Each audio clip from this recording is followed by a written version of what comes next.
한양을 넘겨보시면 저에 대한 소개가 나와 있고 바로 시작을 하겠습니다. 그 4쪽하고 5쪽을 좀 가르치면요. 본격적으로 시작하기 전에 올해 새로운 교육과정이 시작이 됐기 때문에 이 과탐 영역에 대해서 간단하게 좀 소개를 드리고 시작을 하겠습니다. 이제 올해부터 이제 시작된 교육과정이 22 개정 교육과정이라고 하는데, 요 이제 교과 부분에 대해서 보시면, 요 교과 부분이 이제 내신이라고 생각을 하시면 되는데요. 이때 요 전문 교과는 일반 인문계 고등학교는 해당 사항이 없고요. 요 보통 교과만 이제 보시면 되겠는데, 이렇게 공통 과목이 있고 선택 과목으로 나눠줍니다. 이 공통 과목은 모든 고등학교, 그러니까 이제 계열에 상관없이 전국에 있는 모든 고등학교 1학년 학생이 필수로 수강하는 과목이고요. 그러니까 예체능 제외하고 국영수, 사과, 한국사까지. 그 다음에 이 선택 과목은 말 그대로 이제 2학년, 3학년 때 학생들의 이제 선택에 의해서 결정이 되는 과목인데요. 이때 이제 이 선택 과목이 일반 선택, 진로 선택, 융합 선택 이렇게 나눠집니다. 여기 이제 일반 선택이 보통 이제 고등학교 2학년 때 수강하는 과목이라고 보시면 되고, 진로 선택은 보통 이제 고3 때 진행이 됩니다.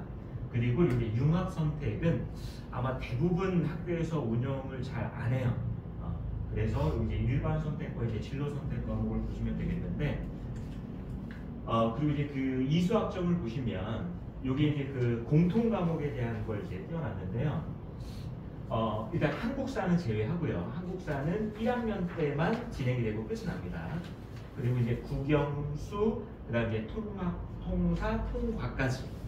자, 그런데 과학에 대한 필수 이수학점이 다른 과목에 비해서 제일 높죠. 이 과학 과목은요, 통합과학 1, 2에다가 이제 과학탐구 실험이 들어가는데, 과학탐구 실험은 내신을 따로 산정하지 않습니다. 그냥 성취도만 A, B, C만 이렇게 이제 표시가 되고, 통합과학만 이제 내신에 들어가는데, 이 필수 이수학점이라고 하는 게 이제 고등학교 1학년 과정에서 반드시 이제 이수가 되는데, 학생들의 이제 선택 여부는 상관없이 그냥 1학년 때 공통적으로 수강이 되고요. 그 다음에 여기 이제 총 이수학점이라고 하는 게 나와 있습니다. 192학점인데, 이제 올해부터 이제 고교 학점제가 이제 시행이 되고 있는데, 고등학교를 졸업하기 위해서 반드시 192학점, 이건 이제 최소 학점으로 이해를 하시면 되겠어요. 최소 이제 192학점을 이수를 해야 졸업이 가능하다. 자, 라고 하는 거고, 필수 이수학점은 이제 고등학교 1학년 과정에서 진행이 됩니다. 그래서 이제 통합과학 1, 2가 이제 1학년 때 진행이 되고요. 그 다음에 이제 성적에 대한 내용은 이제 절대평가와 상대평가가 함께 이제 병기가 됩니다. 그러니까 이제 절대평가는 뭐 90점 이상 또는 뭐 90점에서 80점 사이. 그러니까 여기 이제 성취도라고 하는 게 A, B, C, D, E 표시가 되는데, A는 90점 이상, B는 이제 90점, 80점까지 이렇게 이제 이해하시면 되고요. 상대평가는 이제 5등급 체제로 변화가 일어났습니다. 작년에 이제 9등급 체제였고, 근데 이제 이 5등급 작년에는 1등급이 이제 4%까지였는데, 올해는 1등급이 11%까지입니다. 10, 14, 11, 15%, 10. 그러니까 이제 9등급 체제보다 이제 1등급 범위가 훨씬 더 이제 늘어났다라고 보시면 돼요. 자, 그렇게 이제 병기가 되고, 그 다음에 오른쪽 페이지를 보시면 선택 과목이 나와 있는데, 이제 과학 위주로 좀 말씀드릴게요.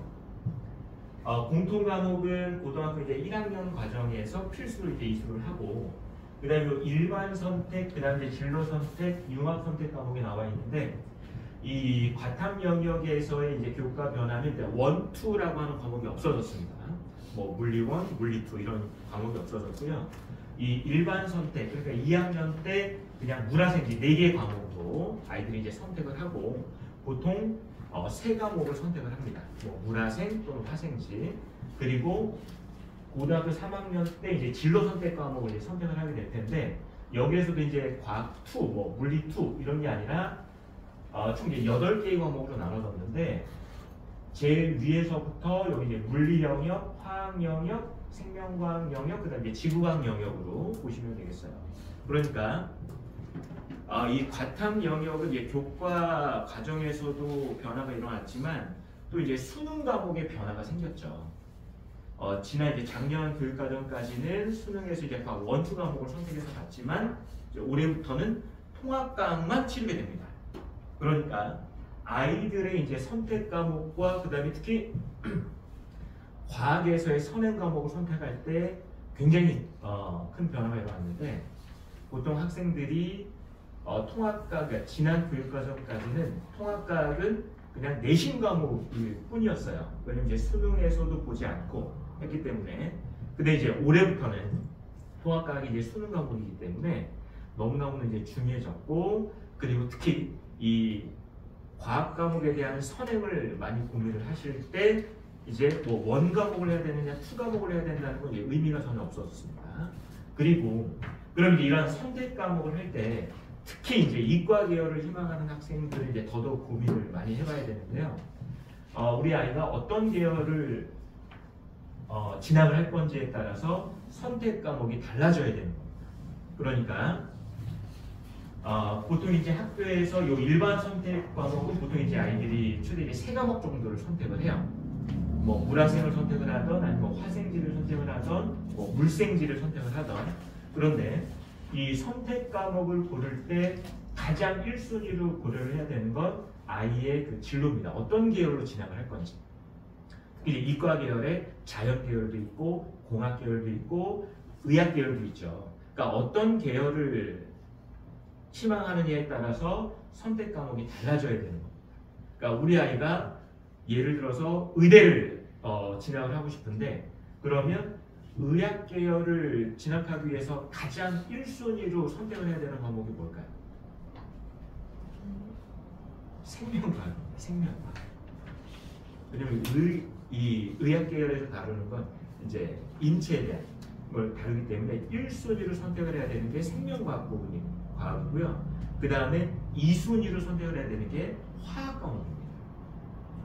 왜냐면 이 생명과학 내에서도 이 생명과학과 관련된 물질, 그리고 이런 다양한 생명 현상을 다루기 때문에 요거와 관련된 화학 계열이 필요합니다.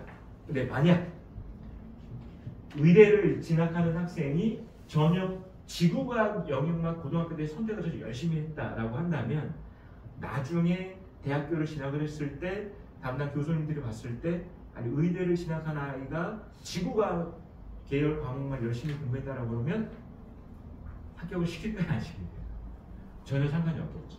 그러니까 이렇게 이 2학년부터 아이들이 선택하는 과목들은 이 아이가 어떤 계열로 진학을 할 거냐에 따라서 선택 과목이 결정이 돼야 돼요. 그리고 자연 계열이나 또는 이제 공학 계열 쪽을 희망하는 아이들은 반드시 물리, 화학 관련된 과목을 반드시 선택을 해서 공부를 해야 됩니다. 그러니까 지난 교육과정까지는 아이들이 이 선택 과목을 정할 때 1순위가 뭐냐면 수능 과목이었거든요. 내가 수능에 어떤 걸 볼 거냐, 뭐 물리원을 볼 거냐, 화학원을 볼 거냐에 따라서 고등학교 내신도 선택을 했지만 올해부터는 얘기가 완전히 달라진 겁니다. 그러니까 이런 부분들을 어머님께서 좀 잘 이해를 하고 계셨으면 좋겠어요. 그리고 이 융합 선택이라고 하는 과목은 지난 교육과정에도 그랬지만 학교에서 정상적으로 좀 운영하기가 쉽지가 않습니다. 그래서 요거에 대한 부분은 크게 걱정을 안 하셔도 될 것 같아요. 그래서 이제 이런 현재 교육과정 체제에서 바텀 영역이 이제 이러한 순서대로 이제 진행이 되고 있다는 걸 먼저 좀 이해를 해주시면 좋겠어요. 자, 그럼 이제 한 장을 넘기셔서 자 6쪽, 7쪽을 좀 보겠습니다. 자, 그러면 이제 상물 서울에서 이제 학교에서 어떻게 진행이 되고 이제 평가가 되는지 좀 비교해서 설명을 드리도록 하겠습니다. 일단 이제 통합과학은 단위수는 4단위로 진행이 됩니다. 그러니까 이 단위 4단위라고 하는 건 일주일에 4시간 수업을 하는 겁니다. 작년까지는요 학교마다 2단위씩, 그러니까 그 어떤 학교는 4단위, 어떤 학교는 3단위 이렇게 학교 그 재량에 따라서 진행을 했지만 올해부터는 모든 학교들이 이제 4단위로 다 통일이 됐어요.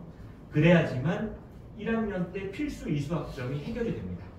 자, 그래서 4단위, 그러니까 1단위의 의미는 쉽게 일주일에 1시간 수업을 듣는 거라고 이해를 하시면 됩니다.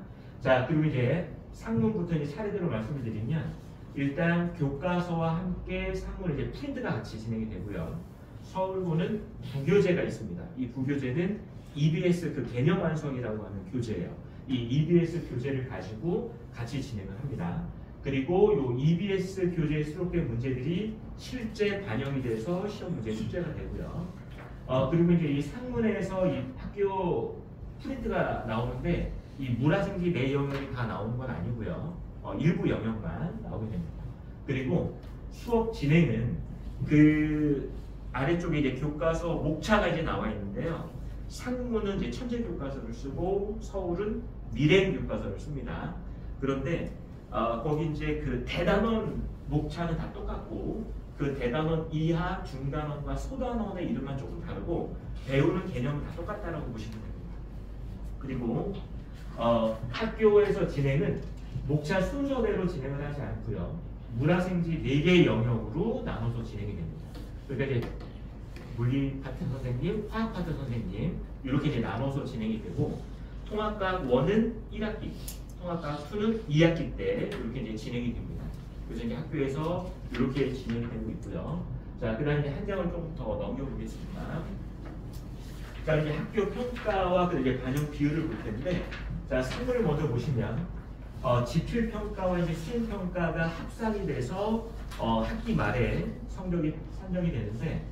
상무는 수행평가가 40%고요. 서울은 50%입니다. 그러니까 서울은 지난 교육과정보다 수행평가 비율이 10% 올랐어요. 자, 그리고 근데 이제 이 수행평가의 경우에는 상무는 학기당 2영역씩 평가가 됩니다. 그러니까 1학기 때 뭐 물리 생물 영역, 2학기 때 화학 지구과학 영역. 근데 이제 이 영역은 매년 조금씩 달라요. 하지만 서울은 학기마다 4영역이 모두 평가가 됩니다. 그런데 이 수행평가는 학교에서 아주 엄격하게 또는 아주 까다롭게 평가하진 않아요. 그러니까 학생이 뭐 대형 사고만 치지 않으면 수행평가는 크게 걱정을 안 하셔도 되는데 문제는 이제 지필평가가 되는 겁니다. 상문고의 이제 가장 큰 특징은 객관식 서술형이 같이 평가가 되는데 서술형 배점이 좀 커요. 다른 학교에 비해서. 그러니까 40점이나 이제 배점이 되어 있고 객관식 문항이 굉장히 좀 적습니다. 16문항이에요. 그래서 이제 상물, 서울 모두 이 물화생지 4개의 영역이 고르게 같은 비율로 출제가 됩니다. 자, 이제 조금 이따가 이제 그 시험 문제를 조금 더 디테일하게 설명을 드리겠지만 서울고 같은 경우에는 객관식이 80점, 그 다음에 이 서답형이 20점으로 평가가 돼요. 자, 상문은 서술형이고 서울고는 서답형이라고 표현이 되어 있죠. 상문의 서술형은 말 그대로 풀이 과정이나 또는 원리, 이유를 말 그대로 아이들 직접 풀어서 써야 되는 문제고요. 서울고는 이런 서술형 문제가 아니라 빈칸 채우기, 용어 쓰기 또는 OX 퀴즈 이런 것들로 평가가 됩니다.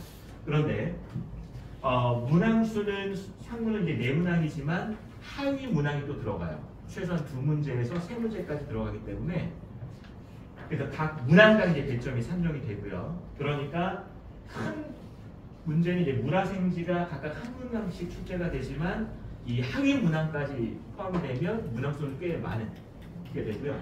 그다음에 서울고도 4영역이 한 문항씩 출제가 되지만 많으면 하위 문항이 8문제까지 들어갑니다. 근데 이제 이 문항당 배점이 0.5점, 1.1이에요. 그러니까 배점은 상당히 적지만 전체 문항수가 많기 때문에 여기서도 이제 아무래도 등급이 결정이 되고, 자, 그래서 그 다음에 이제 이 상문의 경우에는 서술형이 물화생지 4영역에 한 문제씩 출제가 되지만 서울고는 서답형은 이 중간 기말에 따라서 2영역씩 평가가 됩니다. 그러니까 1학기 중간고사는 물리생물 영역, 기말고사는 화학 지구과학 영역 이렇게 2영역씩 나눠서 진행이 되고 있습니다. 자, 그래서 이제 자세한 평가 내용과 비율은 그 아래에 있는 이제 자료를 확인해 주시면 되겠고, 그 다음 1학기 이제 학업 성취 사항을 좀 보도록 하겠습니다. 제가 이제 작년과 이제 올해 1학기 그 학업 성취 사항을 좀 비교해서 표로 정리를 해놨는데요. 자, 상문고는 전체 이제 통합과 평균에 이제 큰 변화가 없죠. 9쪽 제 아래쪽에 있습니다. 자, 그리고 올해부터는 이제 표준편자는 따로 표시를 안 하고요. 요 성취도별 분포 비율은 A, B, C, D 아까 말씀드렸듯이 90점 이상, 80점까지, 70점까지 이렇게 보시면 되는데 상문의 이제 통합과 평균은 큰 차이가 없지만 가장 뚜렷하게 보실 점은 이 성취도 A 등급의 비율이 상당히 많아졌죠. 그러니까 상문은 문제가 좀 어렵습니다. 특히 객관식보다 서술형이 너무너무 어려워요. 그러니까 아이들이 딱 봤을 때 어디서 듣도 보지도 못한 이런 이제 자료들을 많이 이용을 하시는데 그럼 이제 90점 이상이 42%대에서 이제 67%까지 늘어났다. 그러니까 시험 문제가 어렵긴 하지만 올해 상문고 자원이 너무 좋은 아이들이 너무 많이 들어갔어요. 그래서 전체적으로 평균이 올라가는 거고 서울고는 평균이 좀 많이 올랐죠. 작년에 비해서. 왜냐하면 1학기 시험 난이도가 작년보다는 그래 좀 어렵진 않았습니다. 그래서 여기 평균이 좀 많이 올라간 거라고 이제 보시면 되겠고요. 자, 그 다음에 이제 한 장을 더 넘기셔서 그럼 이제 각 학교별로 어떻게 이제 내신 대비를 해야 되는지 말씀을 드릴 텐데, 자, 일단 공통적인 부분부터 좀 말씀을 드릴게요. 고등학교 내신은 학교 수업이 너무너무 중요합니다. 학교 선생님이 어떤 내용을 수업을 하셨고 어떤 난이도까지 진행을 했느냐가 너무 중요해요. 왜냐하면 실제 시험 출제되는 문제들이 학교 선생님이 수업을 한 내용에서 출제가 되기 때문에 자, 그래서 이제 교과서 자료뿐만 아니라 각 학교별로 다 이제 프린트나 또는 이제 부교재에 있는 내용 너무너무 중요하고요. 그리고 개념을 공부한 이후에 필수적인 내용을 암기하고 다양한 유형의 문제풀이가 너무너무 중요합니다. 서울고나 그 다음에 이제 상문고 같은 경우 그리고 그 두 학교뿐만 아니라 올해 들어서 이 통합학 과목의 가장 큰 변화라고 볼 수 있는 건 뭐냐면 이 학교 선생님의 이제 인식이 좀 많이 변하셨고 학교 수업 내용이 많이 달라졌는데 그 이유가 뭐냐면 이제 통합학이 수능 과목이 돼버렸기 때문에 학교 선생님들조차 학생들에게 야, 니들 수능 과목이기 때문에 어렵게 공부를 해야 돼 라고 말씀을 하십니다. 그리고 실제 시험 문제들도 작년보다 난이도가 계속 올라갔어요. 그렇기 때문에 예, 그리고 이 출제되는 문제 유형도 약간 수능 스타일 그 탐구네요. 그리고 자료 해석 유형의 문제들이 좀 상당히 많아진 비중으로 들어갑니다. 그리고 세 번째는 이 고득점 그리고 이제 만점을 받기 위해서는 이제 고난도 문제 대비가 반드시 필요합니다. 그럼 여기에서 제가 말씀드리는 고난이도 문제는 아주 개념이 어렵거나 이런 내용을 출제되는 게 아니라 교과서에서 다루지 않는 자료들을 많이 활용을 하신다는 거예요. 그러니까 실제 교과서에서 다루는 개념과 자료는 크게 어렵진 않습니다. 그런데 학생들이 가장 어려워하는 건 이 교과서에서 다루는 개념과 실제 출제되는 내신 문제의 난이도 차이가 너무 커요. 그러니까 아이들이 이러한 그 많은 유형들 그리고 많은 난이도별의 유형을 접하지 않고 시험을 보면 상당히 체감 난이도는 너무너무 높아집니다. 그래서 특히 이제 개념학습 이후에 다양한 유형의 문제를 풀어봐야 되고 그다음에 어려운 문제들이 풀어봐야 되는데 그럼 여기서 이제 교과서에서 다루지 않는 자료들은 첫 번째는 학교에서 선생님들이 수업한 내용이 일단 출제가 됩니다. 그리고 두 번째는 과거 이제 고3 모의고사에서 이제 출제된 자료들을 많이 활용을 하세요. 이 통합학의 개념들이 이제 고등학교 2학년 그리고 3학년 일반 선택, 진로 선택 과목으로 다 내용들이 연계가 됩니다. 그러니까 통합학에서 다루는 이 물화생지 네 영역의 개념들이 각각 물리, 화학, 생명과학, 지구과학 영역으로 거의 대부분이 연계가 돼요.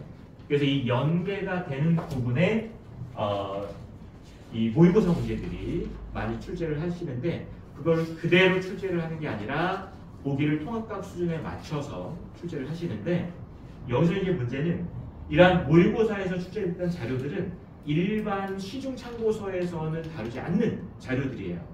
그러니까 이걸 한번 아이들이 이게 어떤 자료구나 한번 알면 아무것도 아닌데 처음 봤을 때는 이거 안 배운 건데 라고 느낄 정도로 굉장히 좀 생소하다는 거죠.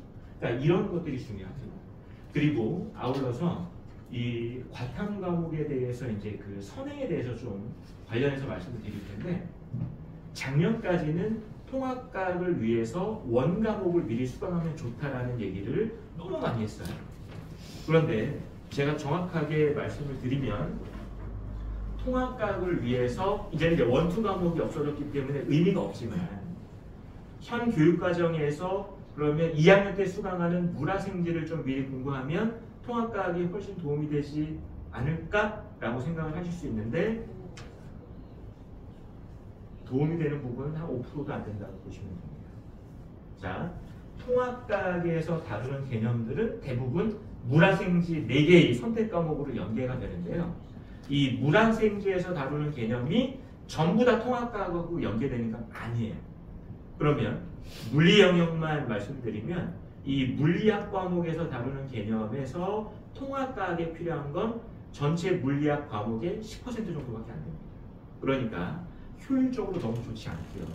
그리고 학생들이 물화생지 4과목을 모두 선행할 수가 없죠.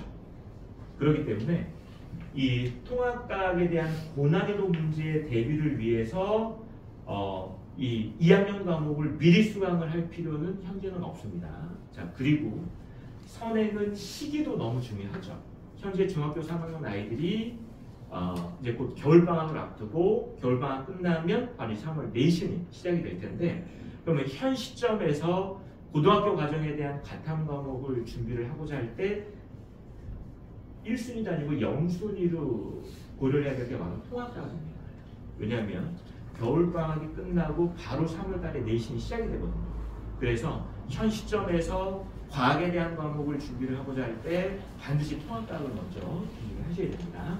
자, 그리고 학교 내신에서 이 물화생지 4 영역이 고르게 출제가 되기 때문에 이 고른 대비가 너무너무 중요해요. 그러니까 우리 아이가 물리화학을 너무 좋아하고 잘하는데 생명과학, 지구과학은 외우는 걸 너무 싫어해서 공부를 잘 안 해요.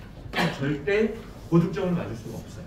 그렇기 때문에 이 내용의 고른 준비가 너무너무 필요하고, 그리고 제가 마지막으로 좀 강조를 드리고 싶은 건, 특히 이 고등학교 과정에서의 과탐 영역은 조금씩 꾸준히 공부하는 게 너무너무 중요합니다. 1학기 중간고사를 딱 치르고 나면 많은 어머님들, 학부모님들이 충격을 받으십니다. 학교 이제 그 과학 점수를 가지고. 그러니까 일단 실수도 늘어나고 배우는 내용도 많이 늘어나는데요. 그리고 이 새로운 교육과정, 지난 교육과정도 마찬가지고 현 교육과정도 마찬가지지만, 이 중등과정에서 다룬 과학 내용과 통합과학과의 연계가 그렇게 크지 않아요. 그러니까 중학교 과정에서 배웠던 내용들이 통합과학하고 연계가 되지 않다 보니까 아이들이 통합과학을 처음 접하게 되면 생소한 용어와 개념들이 상당히 좀 많이 등장을 합니다. 그래서 처음에는 학생들이 느끼기에 굉장히 좀 낯설고 어려운 부분들이 많아요. 그리고 특히 이과 계열을 희망하는 학생들은 이 부분이 너무너무 중요합니다. 조금씩 꾸준히 준비하는 게 너무너무 중요해요. 실제 아이들 보면 이 과학이라고 하는 과목이 국영수에 비해서 우선순위가 밀릴 수밖에 없습니다. 이건 사실이에요. 그러니까 과학을 공부를 해야 되는데 자꾸 미뤄지게 돼요. 나중에. 그리고 한꺼번에 몰아서 하는 경우가 많거든요. 가장 최악의 방법입니다. 그래서 겨울방학 또는 3월 시작부터 조금씩 꾸준히 준비하는 게 너무너무 중요해요. 자, 그걸 좀 말씀드리고 싶고, 그 다음에 상문과 서울의 이제 차이점을 좀 나눠서 말씀드리면, 상문은 아까 이제 문항수, 객관식 문항이 상당히 적죠. 그러니까 문항당 100점이 좀 큽니다. 그러니까 최소한 실수를 하지 않아야 돼요. 그리고 상문고, 그러니까 공부를 좀 어느 정도 하면 객관식은 다 맞거나 아니면 뭐 하나 정도 틀리거나, 이게 객관식은 어느 정도 준비가 되는데 가장 큰 문제는 서술형 문제입니다. 그러니까 올해 실질적으로 1학기 중간고사 때 이제 물리 영역이 출제가 되는데, 학교 선생님이 어디에서 이제 힌트를 얻어서 출제를 하셨냐면 게임에서 힌트를 얻어서 출제를 하셨어요. 근데 이제 제가 이제 그 게임을 봤는데 도대체 이 게임 속에서 어떻게 문제 출제할까 너무 모르겠더라고요. 근데 시험 출제된 문제를 보니까 어디서 듣도 보도 보지 못한 이 자료를 가지고 출제를 하신 거예요. 그러니까 아이들 입장에서는 굉장히 좀 어렵죠. 근데 그나마 하나 다행인 점은 상무는 과거 기출됐던 기출 문제들을 좀 풀어보면 어느 정도 흐름이 보입니다. 그리고 물론 기존 기출 문제와 똑같이는 절대 출제가 안 되죠. 그런데 같은 유형들 이게 좀 비슷한 측면으로 출제가 되기 때문에 상무는 기출 문제 풀이가 너무너무 중요해요. 특히 서술형은 너무 중요합니다. 그리고 말 그대로 이제 서술형 문제이기 때문에 상문의 경우에는 이제 풀이 과정이라든지 또는 원리라든지 이런 것들을 직접 써보는 연습이 너무너무 중요합니다. 그러니까 대부분의 아이들은 어떤 개념이나 용어를 물어봤을 때 어느 정도 머릿속에는 개념들이 다 있어요. 하지만 이러한 내용들을 직접 말로 또는 글로 쓰려고 그러면 처음에는 상당히 좀 어렵습니다. 이제 그런 훈련이 좀 필요하고요. 그 다음에 서울고 같은 경우는 작년보다 객관식 문항수가 좀 줄었습니다. 작년에는 이제 28문제였거든요. 근데 이제 20문항으로 줄었어요. 그러니까 이제 문항간 배점도 커졌고, 그 다음 이 서답형의 경우에는 전체 배점은 작습니다. 그러니까 이제 물리화, 물화생기 네 영역별로 이제 5점씩 들어가지만 하위 문항수가 또 너무 많아요. 그렇기 때문에 그리고 이런 표현 쓰기에는 좀 그렇지만 자잘한 개념을 묻는 문제들이 좀 많습니다. 그리고 지역적인 문제들이 좀 많아요. 그러니까 시험 범위에 해당되는 개념들을 좀 꼼꼼하게 정리를 할 필요가 있습니다. 그래서 상문과 이제 서울은 통합과학에 대한 출제 스타일과 난이도가 좀 많이 다르요. 그렇게 출제가 되고 있습니다. 자, 그래서 이제 통합 상문고 이제 서울고 이렇게 이제 준비를 하시면 되겠고. 그 다음에 이제 마지막으로 그 통합과학에 대한 겨울 특강 수업에 대해서 좀 말씀을 드릴 텐데요. 이제 겨울방학 때 통합과학 1, 2, 자 이제 필수 개념을 이제 정리를 할 겁니다. 그리고 이 개념 정리와 함께 이 문제풀이를 같이 병행을 할 텐데, 이 문제풀이는 이제 보통 과제장이라고 하는 국수 프로그램을 이용을 할 겁니다. 이제 1일차, 2일차, 3일차로 나눠놨는데. 이렇게 제가 나누는 유형이 좀 달라요. 1일차는 빈칸 채우기나 또는 OX 퀴즈로 개념을 정리를 하고요. 2일차 때는 꼭 알아야 될 자료들 또는 이런 것들을 직접 정리할 수 있게 해놨고, 3일차는 이제 실전 문제풀이가 진행이 됩니다. 이렇게 이제 3일차로 나누는 이유는 학생이 수업을 듣고 최소한 한 3일 정도 이제 조금씩 나눠서 정리할 수 있도록 이렇게 이제 구성을 해놓은 거예요. 이 전체 문항은 보통 이제 150문항에서 많으면 한 200문항 정도 내외라고 보시면 될 텐데, 이렇게 1일차, 2일차, 3일차 나눠서 풀면 보통 한 15분에서 많이 걸려도 한 20분 이내에 해결할 수 있도록 이렇게 이제 구성을 해놨기 때문에 아이들이 전혀 다른 과목에 부담이 없도록 이렇게 이제 정리해놨고, 그럼 이제 여기는 겨울방학 내내, 자 이제 매 수업마다 과제장이 이제 진행이 됩니다. 그래서 겨울방학이 끝날 때 이 과제장을 통해서 아이들이 풀어내는 문제의 양이 상당히 많아요. 그렇기 때문에 제가 자신 있게 드릴 수 있는 말씀은 겨울 특강 동안에 과제장만 충실하게 풀어도 3월 내신은 3월 학교 내신 시작을 할 때 전혀 어렵지 않게 시작을 할 수 있다라고 이제 말씀드릴 수가 있고요. 그리고 이제 2주차부터 이제 테스트가 진행이 되는데 테스트 결과는 학생 개별적으로 이제 학부모님들께 핸드폰으로 이제 직접 확인할 수 있도록 제가 이제 보내드리도록 할 겁니다. 그리고 매 수업을 이제 촬영을 합니다. 그래서 이 촬영한 동영상은 이제 결석생이나 또는 이제 수업을 듣고 다시 한번 복습하고 싶은 학생들에게 다 제공이 될 거예요. 그래서 이제 이렇게 겨울방학 특강은 제공이 될 겁니다. 자, 그래서 아직 이제 학생들이 학교가 전해지지 않았기 때문에 서울고와 이제 상고 좀 이제 중요한 내용들을 정리를 해드렸고, 나중에 이제 학교 발표가 된 이후에 학교별 간담회 또는 설명회가 진행이 될 겁니다. 이제 그때는 학교별로 좀 더 이제 자세한 내용을 설명을 좀 해드릴 수 있도록 그렇게 이제 마련하고 있으니까 또 자세한 내용은 나중에 따로 설명드리도록 하겠습니다. 자, 그리고 이제 궁금하신 점이 있으시면 나중에 이제 학원으로 문의를 주시면 자세하게 좀 안내를 해드리도록 하겠습니다. 제가 준비한 내용은 여기까지고요.